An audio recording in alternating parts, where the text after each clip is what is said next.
మొత్తం అందరం ఉన్నాం. సతీష్ చంద్రు, గిరిజా శంకరు, బాబీ, చెరుకూరు రామారావు, ఇది కాకుండా ఆల్పాటి రాజేంద్ర ప్రసాద్ ఇప్పుడు ఎమ్మెల్సీ క్యాండిడేట్.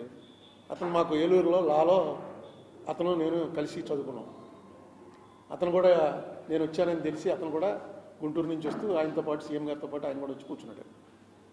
వాళ్ళందరినీ బయటికి పంపించేసి మళ్ళీ నా ఒక్కడితోటి 40 నిమిషాలు మాట్లాడాడు ఆయన, చంద్రబాబు నాయుడు గారు. మాట్లాడి కాన్ఫిడెన్స్ ఏం క్రియేట్ చేశాడంటే డెఫినెట్గా we're going to take it up, నువ్వు ఢిల్లీ వెళ్ళిపో అన్నాడు. ఢిల్లీ వెళ్ళిపోయాడు. సుజనా చౌదరి గారి ఇంట్లో మీటింగ్ పెట్టారు. ఈ లోపల ఏంది, జరిగిన 2 రోజులకే అవిశ్వాస తీర్మానం, తెలుగుదేశం వారు బీజేపీ మీద పెట్టిన అవిశ్వాస తీర్మానం అంగీకరించారు. దాంతో 2 రోజులు అవిశ్వాస తీర్మానం నడిచింది, వీగిపోయింది. ఆ అవిశ్వాస తీర్మానంలో నేను చెప్పిన పాయింట్లేని చెప్పలా. సరే ముందు నుంచి ఏదో అనుకుని ఉంటారులే అని చెప్పి అనుకున్నాం. సుజనా చౌదరి గారి ఇంట్లో మీటింగ్ పెడితే అందరు ఎంపీలు వచ్చారు, పెట్టారు, చెప్పాము, వినిపించాం, అంతా బాగానే ఉంది, డెఫినెట్గా నోటీస్ ఇస్తున్నాం అన్నారు. ఒక్క రాజ్యసభ మెంబరు, ఆయన పేరేంటి, అడ్వకేట్ కాదు అడ్వకేట్ ఇప్పుడు కూడా ఉన్నారు ఆయన, కనకమేడల, ఆయన ఒక్కడే అన్నాడు దీనివల్ల ఇప్పుడు మనం చేయటం కరెక్టా, ఎందుకంటే బీజేపీతో బయటకు వచ్చేసారు, చేస్తే కాంగ్రెస్కి ఎంబ్రాసింగ్ సిచ్యువేషన్, ఇది చేయటం కరెక్టా ఆలోచించండి, ఇది ఆల్రెడీ అవిశ్వాస తీర్మానం పెట్టాం ఏదో అంటే నేను చెప్పాను, దీనికి దానికి అసలు సంబంధం లేదండి, ఇది అన్కాన్స్టిట్యూషనల్గా మనకి దెబ్బేశారు, ఆ కాన్స్టిట్యూషనల్ పాయింట్ వరకే మాడుతున్నాం, విడదీయటం కరెక్టా కాదా అని. కానీ ఇంకో గొడవ కాదు, ఇంత రాజ్యాంగ విరుద్ధంగా ఎలా చేస్తారో అన్నది అడగైపోతే ఇంకేముందండి. మొత్తానికి కన్విన్స్ అయ్యారని నేను అనుకున్నాను, కానీ పని జరగలేదు. ఎన్నాళ్ళు చూసినా నోటీస్ ఎలా ఇవ్వాలో కూడా డ్రాఫ్ట్ చేసి పట్టుకెళ్ళి ఇచ్చాను, మళ్ళీ వాళ్ళకి తయారు చేసుకోవడానికి టైం పడుతుందని. అది జరగలేదు, కోర్టులో ఇటు జరగలేదు. ఇప్పుడు పవన్ కళ్యాణ్ గారు అనే ఆయన అన్నిటికన్నా ప్రధానమైనది ఏంటంటే ఆయన నేను కలవటం, ఇది మీకు అందరికీ తెలుసు.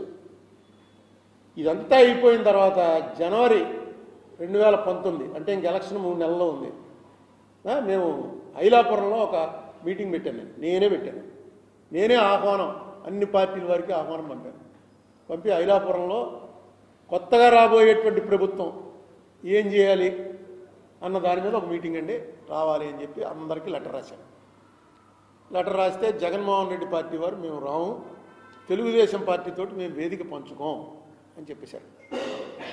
సిపిఎం పార్టీ వారు మేము రాము, నువ్వు బీజేపీని పిలిచావు కాబట్టి బీజేపీతో మేము వేదిక పంచుకోం అని వాళ్ళు రాలా. చంద్రబాబు నాయుడు గారు 2 మంత్రులను పంపారు, 3 ఐఏఎస్ ఆఫీసర్లను పంపారు, మొత్తం రికార్డ్ పట్టుకొచ్చారు వాళ్ళు.